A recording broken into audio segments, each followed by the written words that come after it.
ایک درخت ایک بے حد بامعنی واقعہ ہے، مگر اس کو اپنی ماہیت کا شعور نہیں۔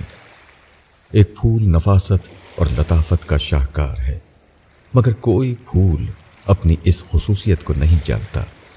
ایک چڑیا بے حد حسین وجود ہے، مگر کسی چڑیا کو اپنے حسن کا احساس نہیں۔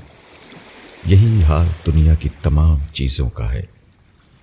دنیا کی ہر چیز حسین ترین آرٹ کا انتہائی کامل نمونہ ہے، مگر کسی چیز کو بھی اپنی اس حیثیت کا کوئی علم نہیں۔ پھر حسن و لطافت کی یہ نمائش کا کس کے لیے سجائی گئی ہے؟ یہ انسان کے لیے ہے۔ تمام معلوم کائنات میں انسان ہی واحد مخلوق ہے جو کسی چیز کے حسن کو دیکھتا ہے اور اس کی خوبیوں کو محسوس کر کے اس کی داد دے سکتا ہے۔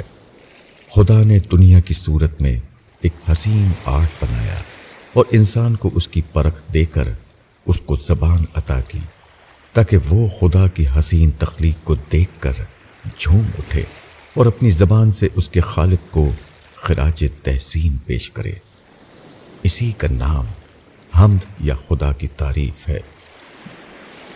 حمد انسان کے اعلیٰ ترین جذبات کا وہ نذرانہ ہے جو خدا کے سامنے پیش ہونے کے لیے انسانی الفاظ میں ڈھل جاتے ہیں۔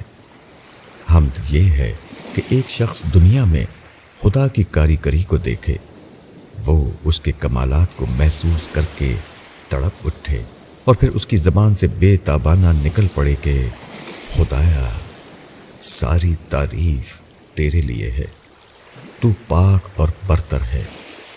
خدایا تو مجھے اقرار کرنے والوں میں لکھ لے اور مجھ کو ان لوگوں میں نہ پنا جن کو تو اندھی حالت میں اٹھائے گا، کیونکہ انہوں نے تیرے حسن کو نہیں دیکھا، کیونکہ انہوں نے تیرے کمالات کا اعتراف نہیں کیا۔